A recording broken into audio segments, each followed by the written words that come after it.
Hi, thanks for joining us for the Family Plots, Gardening in the Mid-South. I'm Chris Cooper. Sweet potatoes are a southern staple. Today we're going to be planting them. Also, we're going to be talking about how to avoid injuring yourself in the garden. That's just ahead on the Family Plot, Gardening in the Mid-South. Production funding for the Family Plot, Gardening in the Mid-South is provided by the WKNO Production Fund, the WKNO Endowment Fund, and by viewers like you. Thank you.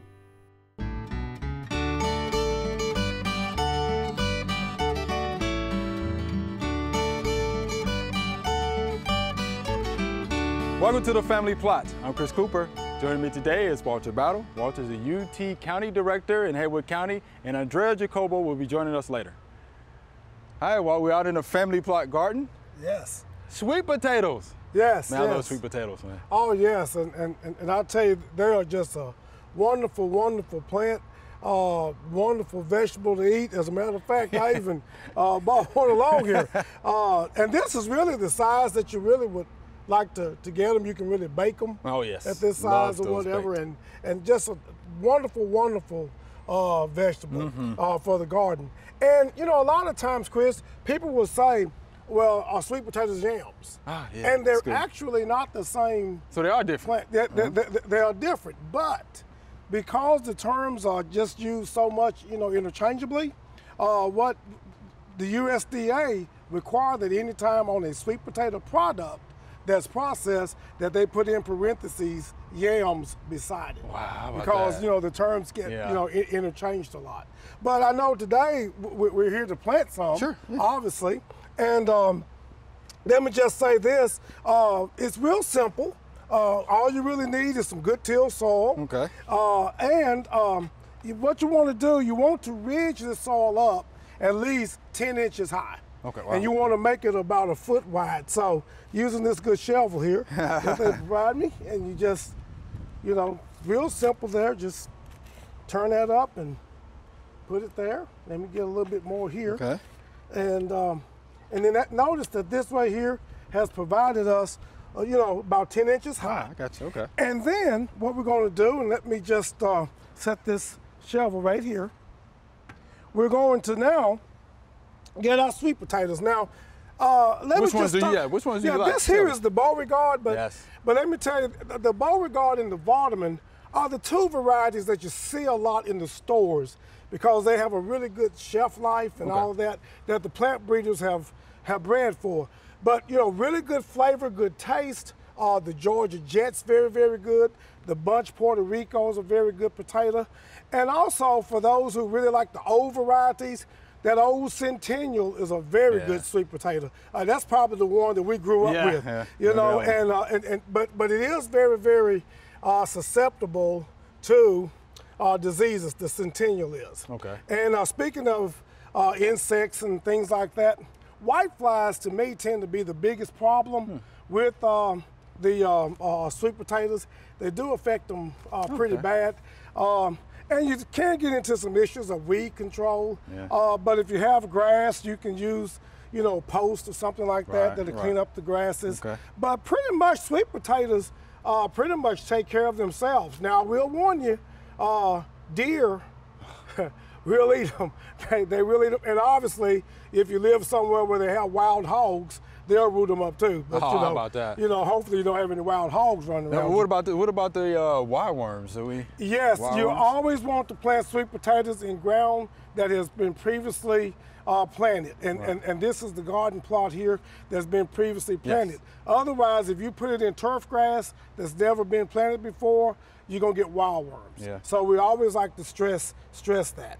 Now, in planting these, I will start right up here.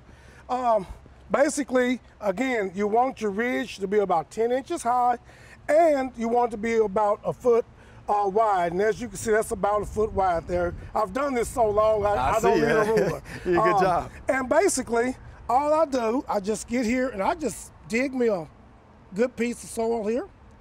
And I usually plant about 12 inches apart.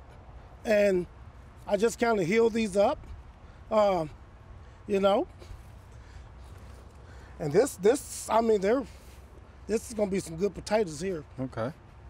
I can just tell. Does the soil type matter, or pH or anything like that? pH probably around the 6. I would probably say 6.5, 6.6, something along that line, 6.7. Okay. So and they'll do fine. Let me just dig here using this family plot trowel here. Yes. See that? That's about 12 inches apart. And let me see, go another one here. And this allows for it to have proper drainage. Sure. You know, that's what this is really getting us right here. And I have 2 more to go. And let me ask you about fertilizing. I mean, what would you recommend, or do they need to be fertilized? I would put down maybe a 6-12-12 at planting. Let me do that. Okay. And I have 1 more to go here. 1 more. Okay. And I would use a 6-12-12 at planting. Make sure that your lime is right. Obviously, get your soil test. And like you said, oh, that was a little leggy there. Let's just fix that one up. Okay. And there you go right there. Okay. And you should have some potatoes here probably, I believe about 100 days or so. Oh, okay. You know, you'll be digging. And, you know, hey, Thanksgiving, sweet potato pie. Oh, yeah. Hey, this is what you want right here. Candied yams. Is there a way you can tell that they're ready? Well, it's kind of a little bit trial and error. Okay. But what happens, the vines will die back. Okay. And that'll give you a good idea. And then you would just want to come out here at some point when you know they're about ready, maybe dig just by the side to kind of see how they look, and then you about know. Okay. Now, do they have to be stored once we're ready for harvesting? Yes, once I dig them, I leave the dirt on them. Okay. And I put them in milk cartons, you know, the old milk cartons. And I have one that sits up on the table that's, you know, where air can circulate up under it. It's actually a big long piece of wire that I can set it on. And just let them sit there for about 2 weeks, 2 or 3 weeks. They'll cure out good, and you'll have, you know, then you'll be ready to go with them. You ready to go? Yes. Yeah, I like those sweet potatoes. Oh, man, they're good. They're good. All right, well, we appreciate the demonstration. Well, yeah, thank you for having me here, and I can't wait to come back and get some of these. Can't wait to see what's going to happen, all right? Thank you much. Yes, sir. All righty. There are a number of gardening events going on in the next couple of weeks. Here are just a few that might interest you.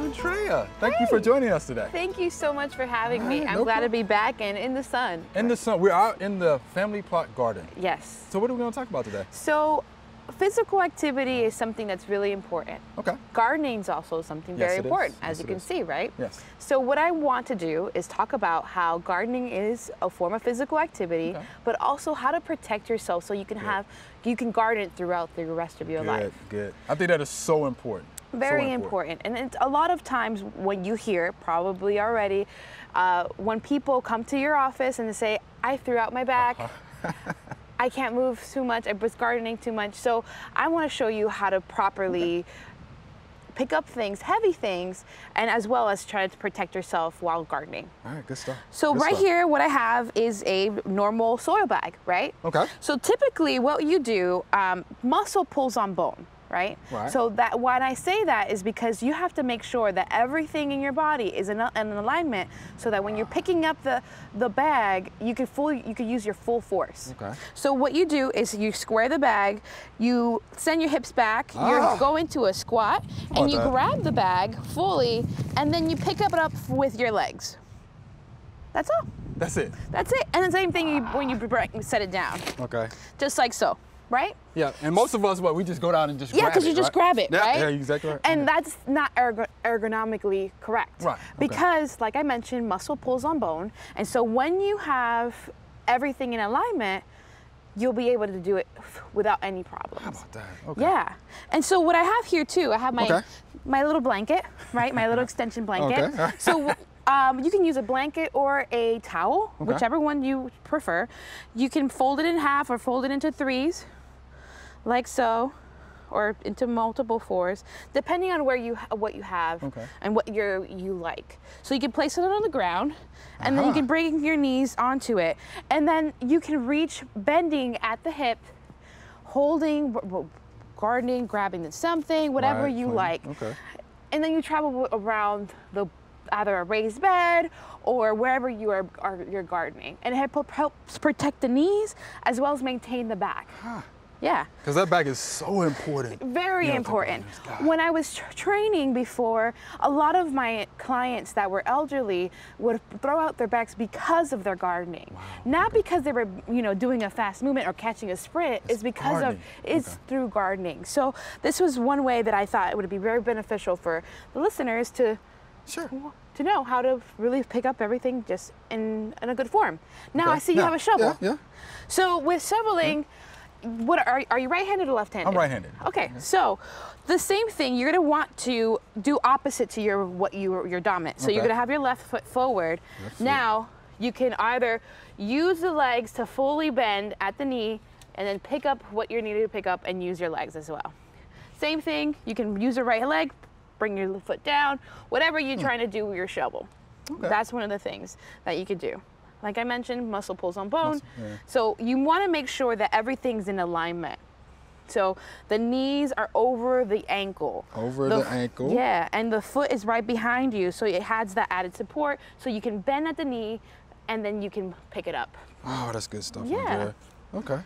So now, the most important part, when you're finishing gardening, most important part is that you need to stretch after. All right, we got it. So there's a couple exercises that you could do. Okay. You can either just do a forward bend to touch your toes. All right. Or come back up, flex the foot, and then reach down, bending the knee, the other knee, and slightly touching your toes so it can go straight into the hamstring and the quad and the calves. Now, also, depending on what you feel, what you did the most, you can also do a quadricep, which is your front part of your leg. So you grab one hand, grab the ankle, and pull it towards you. Now, this is also balancing. Yeah. I have a trick for you. Okay. So, if you're wobbling, hold your opposite ear. Your balance is your balance is in your ear, so you can hold yourself up just like so. Then you bring it down and do the other side. That's something. And then you just hold your ear, and then bring it back down. Wow. Yeah. Really? Okay. Yeah. That's how you prevent injuries.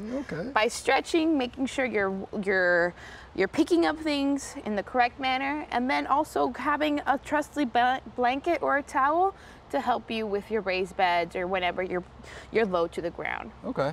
Let me ask you about this. What about those of us who have wheelbarrows and we have, soil in the wheelbarrow? What's the proper way to move Same thing. Okay. Same thing. Also, making sure that your weight is on your heels, you bend back, hold the wheelbarrow, I'm imagining a wheelbarrow, and then you just pick up from your legs, and then you walk forward. Okay. Same thing.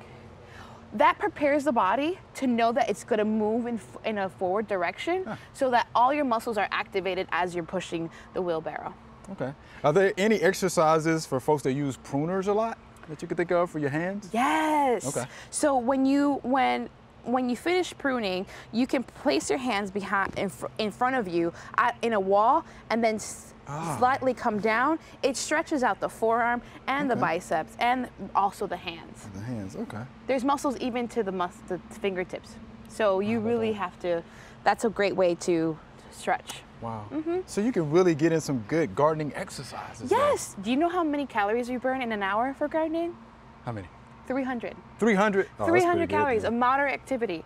And it's because there's always higher bouts of intensity. So when you're picking up the wheelbarrow, when you're walking with a heavy bag of soil, that's higher intensity than actually just pruning, or you're just harvesting, whatever you're doing in the garden. There's always varied bouts of intensity. So that's very beneficial for our heart and for our muscles.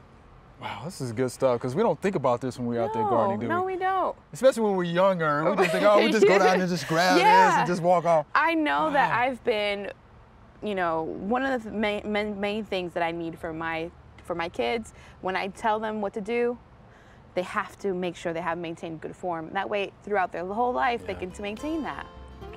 Andrea, good stuff. Thank you for that. Thank you so much. Yeah, I'm going to implement some of those into my own daily gardening activities. Okay, so I let me appreciate know how that. it goes. All right, we'll do that. Thank you much. Thank you. All right.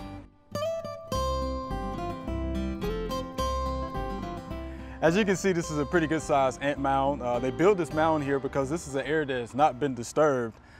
We did disturb them for about 3 days, and as you can see, so they have moved on to somewhere else where we don't want them. After we disturbed the ants in the other location, they moved to a new location. And guess what? They're in a spot we don't want them there either. So we're going to disturb this mound as well, and hopefully they'll move somewhere else.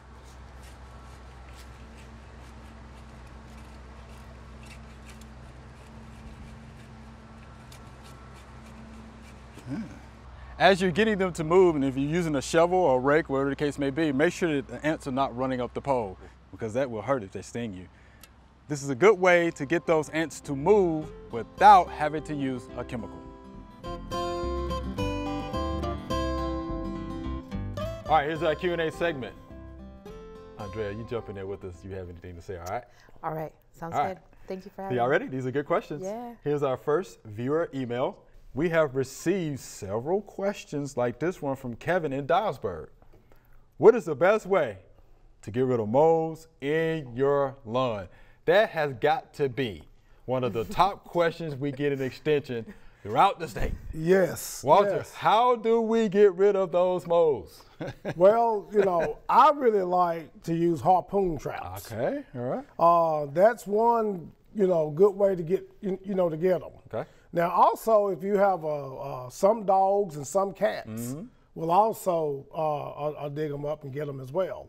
I've also seen coyotes get them, but I don't know if you want coyotes in your yard. So, but, I've seen that happen.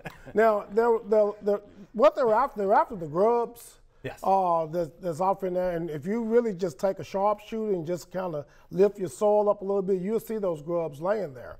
Now, some people will say use granular 7, to kill the grubs. The only problem I don't like doing that is because you're also going to kill earthworms. Right, and earthworms are part of the diet for the moles. For the moles yeah, as you can well, get rid of the grubs, but right. the earthworms are still there. Guess what? They're still going to eat. Yes. Right. And I will tell you another little oddball thing about the moles. They're actually, those tunnels do provide oxygen down there for the roots. But you might not want the tunnels in your yard. Right. But I really recommend the harpoon traps. I've heard people talk about the chewing gum. I have too. That's nothing to that. I've heard people talk about pouring ammonia down off in the hose. I don't know if I want to do that or not. Castor bean. Yes, castor I've oil. heard all that. But right. But really, if you ever have a dog or cat that'll dig them up and get them, that's a good route to get them. Or they're pretty active first thing in the morning. Yes. So if you can get behind them with a sharpshooter or a shovel, yes, you can flick them out the ground. Oh, yes. Do that route. Yeah, you can go that route. You can go that route. Humanely? Yeah. You have to figure out what you're going to do with them. Right. Once you flick it out.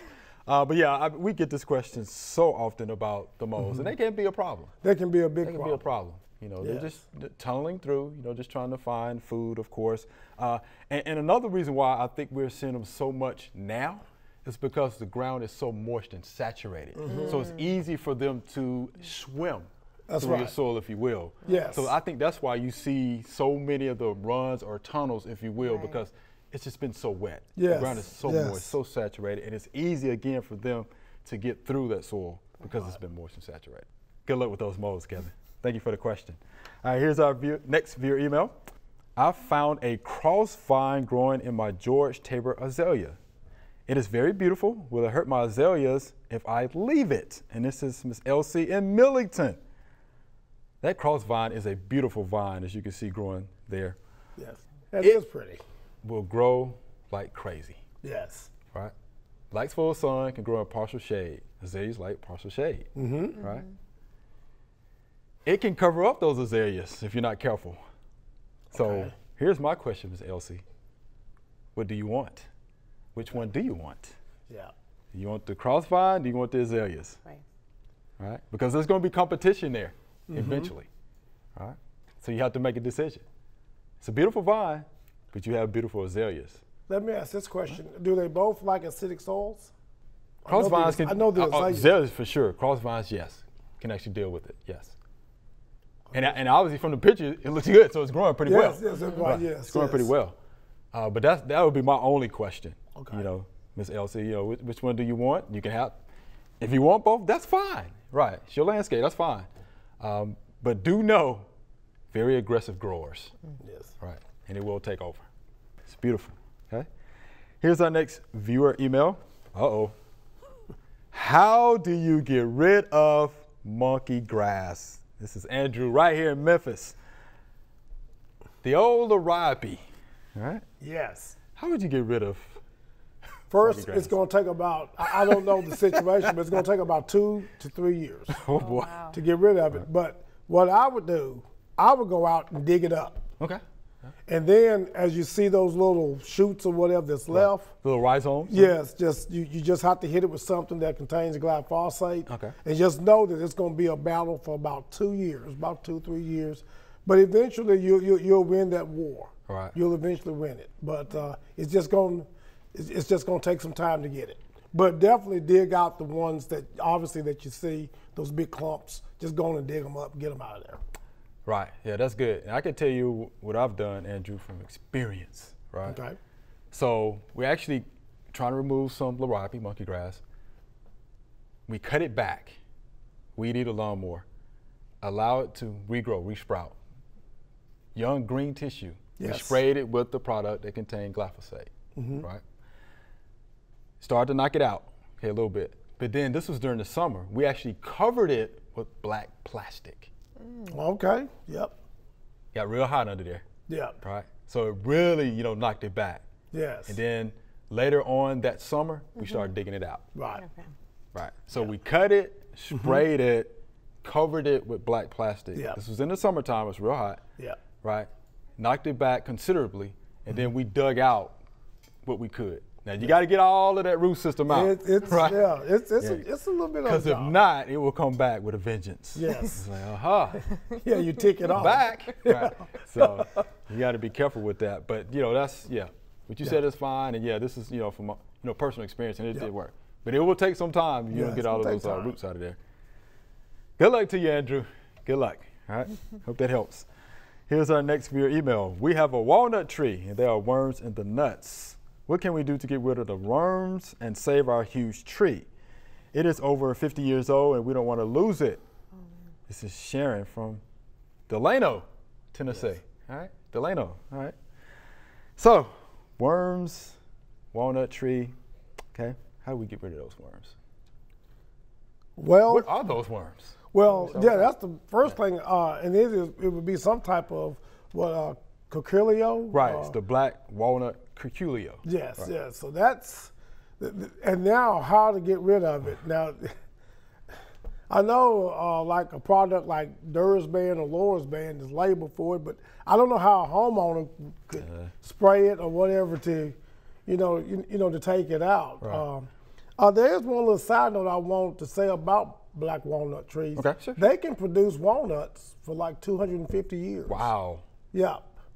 So it's one of the few things that really, can last in a family for generations. Wow. Yes. Literally. Yeah, literally. So, Wow. but back to the point. Yes, it's that little curculio worm Right. that you mentioned.